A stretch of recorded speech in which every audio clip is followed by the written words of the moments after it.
इस वीडियो में हम देखेंगे क्लास 10th के फर्स्ट चैप्टर रियल नंबर्स में आने वाले एक मेथड के बारे में जिसका नाम है इक्विलिट्स डिवीजन लेमा।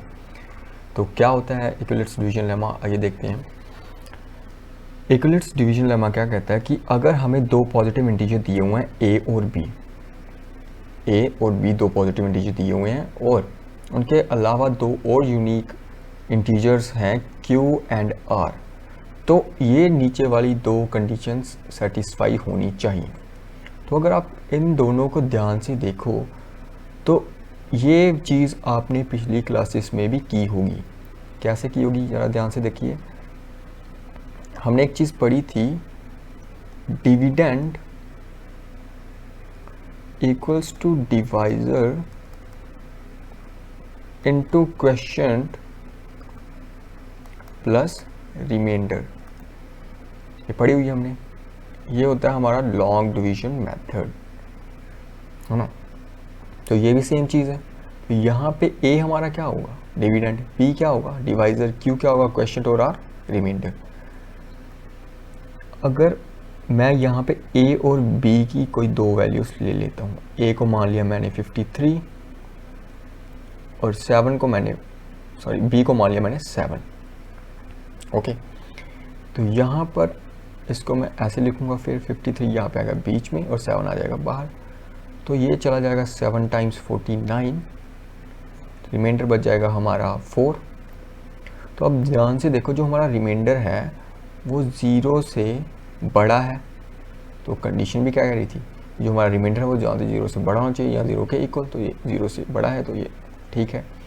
तो अगर हम दूसरा देखें तो जो हमारा बी है, यानी कि जो हमारा डिवाइज़र है वो रिमाइंडर से क्या होना चाहिए, बड़ा, है ना। तो ये जो हमारा डिवाइज़र है वो रिमाइंडर से बड़ा है, तो ये भी ठीक है। अब ये देखते हैं ये काम कहाँ पे आता है, ये इक्विलिट्स डिवीजन लेमा है, ये काम कहाँ पे आता है। तो हमारे पास एक क्वेश्चन है कि हमने 455 एंड 42 का एचसीएफ निकालना है इक्विलिट्स डिवीजन लेमा के तहत, यानी कि लॉन्ग डिवीजन मेथड अभी हमने देखा, ये सेम चीज़ है। मतलब इक्विलिट्स डिवीजन लेमा को हम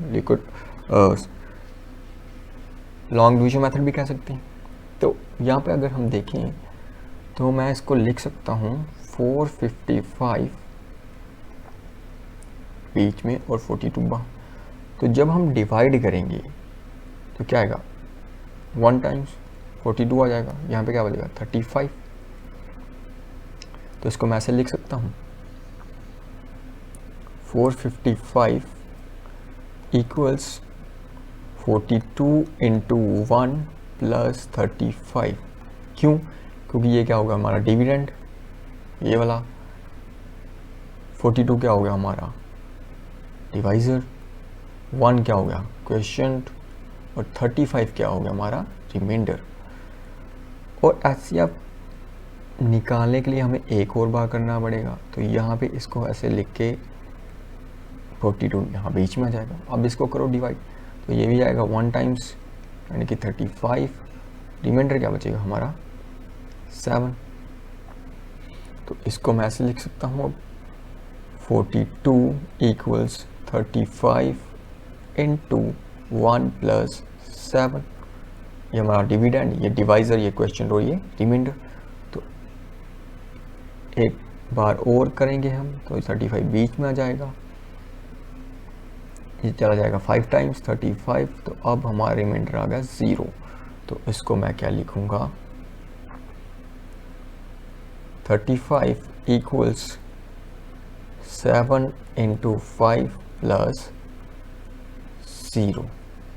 तो जो हमारा 7 है वो क्या निकला, हम एचसीएफ। तो यहाँ पे हम कह सकते हैं कि जो एचसीएफ है 455 का और 42 का वो कितना है 7। ये प्रोसेस आपको तब तक करना है जब तक आपको रिमाइंडर 0 ना मिल जाए, और जब 0 मिलेगा तो उस टाइम जो आपका डिवाइज़र होगा वो उन दोनों नंबर्स का क्या होगा, एचसीएफ। आई होप आपको समझ आया होगा। Thank you.